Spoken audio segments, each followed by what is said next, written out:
to my channel. Kasi video sa din Mairen Thongba gi recipe na ucharak pe ne ba mayam da aina kamai thonge hai da mayam da share to jarake mayam gi kuthong gi kuthong mana gadra mana ready khangde to su mayam minasi Mairen se hoji aina khai kano tawre khai thonga throba ne ba to ahan da khai da mayam minasi full video yengbiyo 뭐 저거 담아만이 아마도나. 아시죠 담이냐가. 필요 담다. 애는 number 보통 빠해져.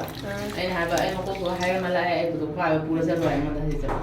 예. 아니 하바 아니 먹고 ngang 하여 말라 돼 그도 무슨 가방 뭐냐.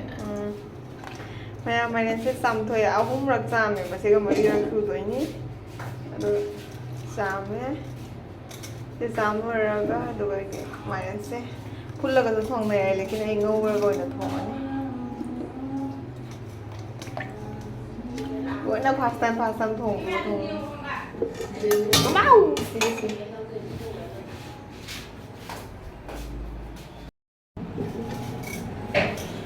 thank you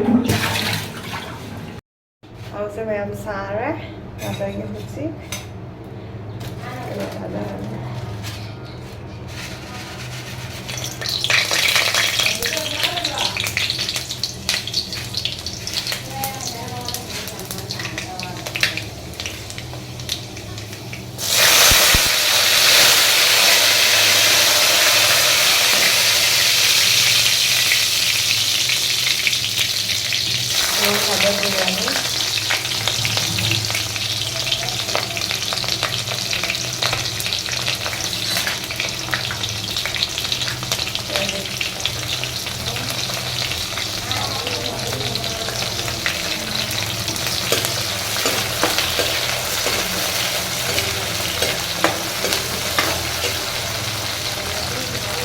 Tinggi lagi kan.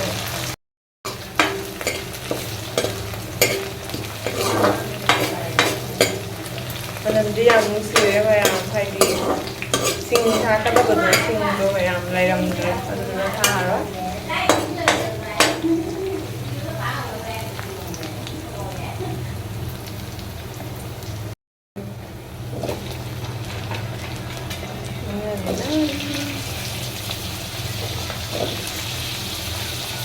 Mairen mo hakterani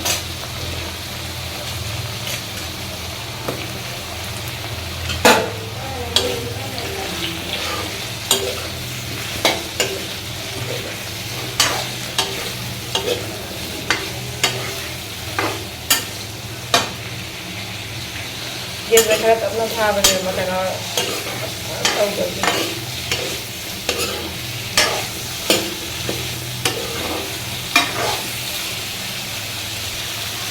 jadi ini viral ke apa nih viral mana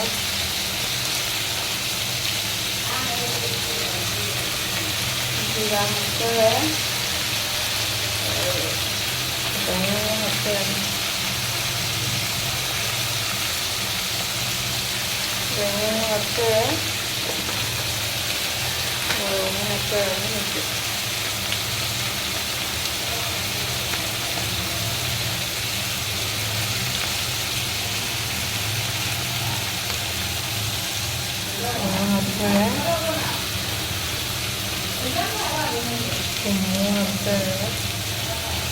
Mungkin tang apa dah hafte ni dah ni tang ada, ye,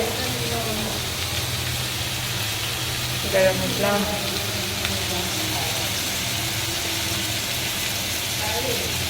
ye garam masala tu loy dah ada, garam masala hafte, ये खाई दे रहे हैं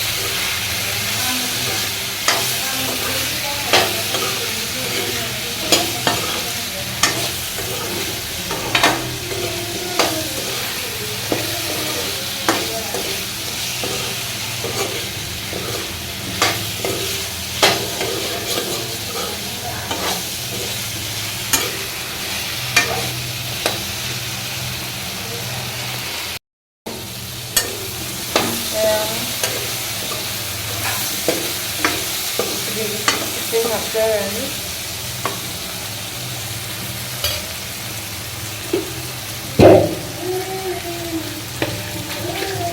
Mairen Thongba.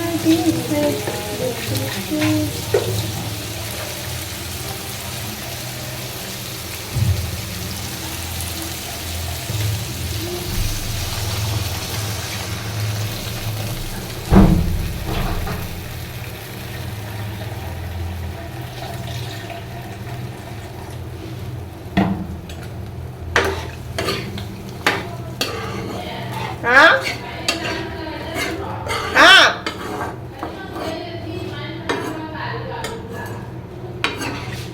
cái nào hay lắm đi mày đến gì? Ai chẳng có giống thế bà cái nào?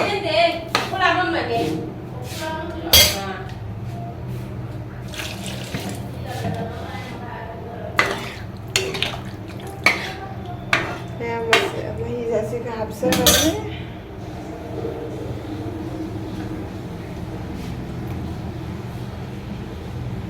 Khang hào rất hào rồi cho mẹ han nó thùng thì ba mình cho ta thế mẹ không hình ra ngồi đấy hay là nó cua là con này đâu được ở đâu mẹ